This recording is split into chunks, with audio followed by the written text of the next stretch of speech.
Good afternoon! Good afternoon na nga. So time check muna tayo mga KG. 1:29 na at ang ating biyahe.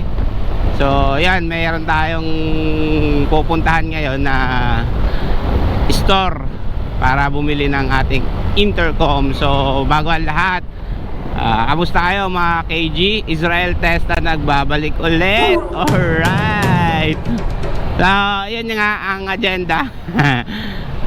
Pupunta tayo sa isang store kung saan nakakabili yung mga sikat na vlogger ng intercom dahil kailangan natin yun sa pagbablog.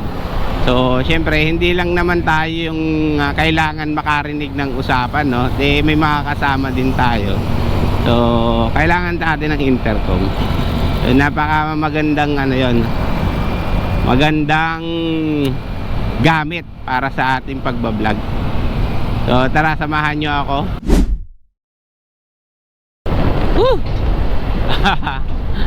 Ang init ng biyahe. Pero ang sarap sa pakiramdam na nag-rides ka kahit papaano. Ang araw na ito ay masaya para sa akin dahil nakakapag-rides ako. At isa pa, yun nga, dahil bibili tayo ng intercom, yes, na magagamit natin sa ating pagbablog. Then try natin, magkakaroon tayo ng konting review, intercom review, kung talaga nga bang sulit yung ating bibilhin. Kasi alam ko mga sikat na vlogger yung nagpupunta dun eh. Yun din yung gamit nila. So ayun, tatry natin. So habang papunta tayo ng Pasig, enjoy nyo muna yung traffic. Hindi naman traffic, nakakapagtaka nga kasi ngayong araw na to hindi masyadong traffic. Ngayong araw na to, pero ngayong oras kasi pag umaga talaga, lalo pag rush hour, umaga pasukan, nako, halos hindi tayo dito gumagalaw. Tapos ang daan namin nandoon pa banda sa may It was at this moment that he knew he fucked up. bike lane. Ay putang ina mo.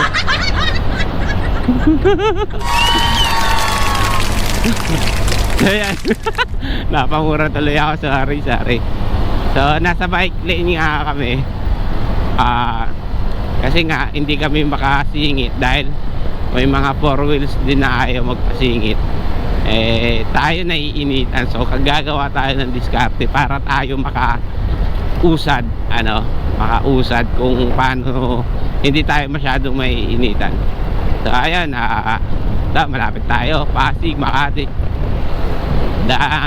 Nasaan na tayo, Makaluga. So andito tayo banda sa may underpass. So ayan, nakita nyo na ba yung underpass dito papunta Pasig? Ganito ang itsura nya. So dito medyo talaga pag nagdadrive ka,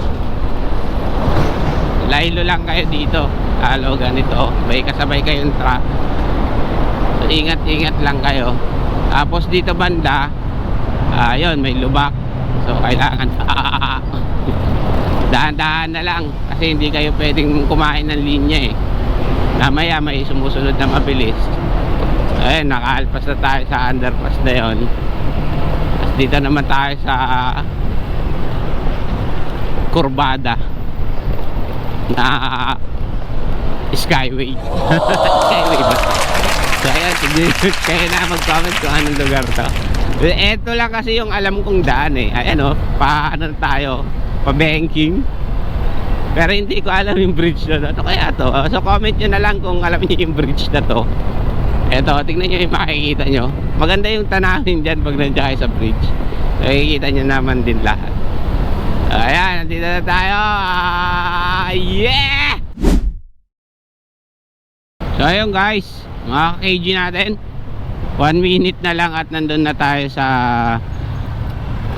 outlet kung saan tayo bibili ng intercom. So eto, yun nga lang, nabuto tayo ng red light. So ayun, naghintay tayo. Ayan, gawa tayo ng paraan para tayo mauna. Dahil Pinoy tayo, kailangan tayo sumingit-singit para mauna tayo sa pila. So ayun, Ito na.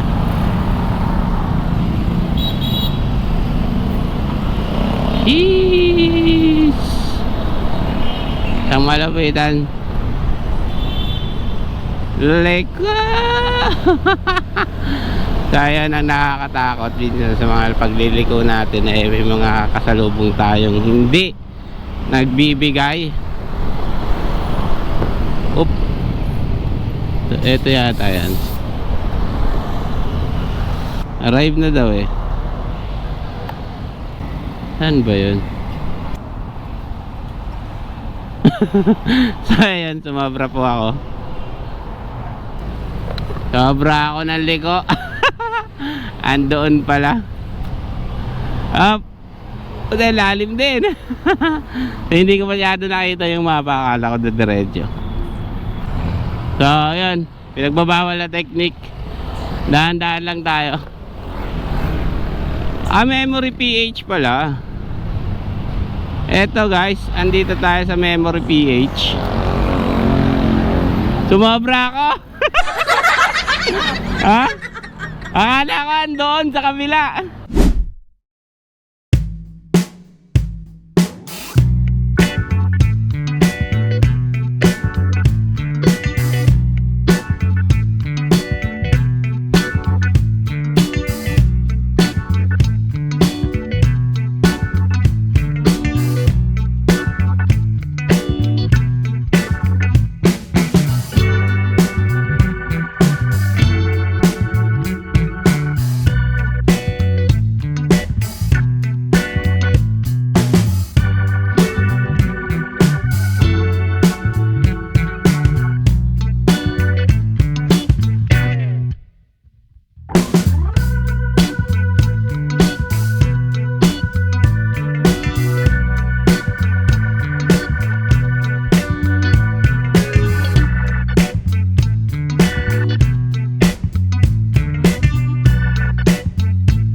So yeah, what's up guys mga KJ, ito na naman Israel Testa. At nakabit na nga ang ating intercom T-Max S Pro na ngayon gamit ko na dito sa ating pag-iikot. Within metro lang naman. So andito tayo ngayon sa Marikina. Ito ang mako-comment ko lang dito, kasi ito yung pinakaunang gamit ko ng intercom, no? At dito natin napili bumili sa Memory PH. Search nyo lang dyan sa Memory PH Pasig branch. At eto lang maiko-comment ko sa aking unang paggamit at pagsubok ay napakalinaw. Siyempre, ang linaw ng kausap ko. At hindi pwedeng hindi mo masabing malinaw wala kang kausap. So kasama ako sa aking kalikuran si Sir Christian. At eto nga, minsan nag-uusap din kami. Hello ka naman sir, para marinig. Yo! Hello guys! Yeah! Diba? Ang saya pag may kausap na iba. So guys, eto lang ang mako-comment ko dito, solid, sa presyong hindi naman masyadong mahal. Masasabi kong pwede to. Eto na yung hinihintay nyo para bumili ng T-Max S Pro na intercom. So guys, wag na kayong magpaligoy-ligoy. At dito ko na rin tatapusin ang aking konting review sa ating intercom. At nga pala, so dahil ito yung comment ko lang dito lang sa intercom na to, hindi yung pinakabuong detalye ng ating review ay gagawa natin ng panibagong vlog. Doon tayo magkakaroon ng malinaw, detalyado, mga picture na ilalabas at malalaman nyo kung magkano ang ating nabiling intercom. So once again, Israel Testa, KG All Stars TV, Sir Christian, tayo magpapaalam na. Yo! Yeah! KG magingay. Alright, peace out. Peace out na. Yeah, bye-bye! Woo!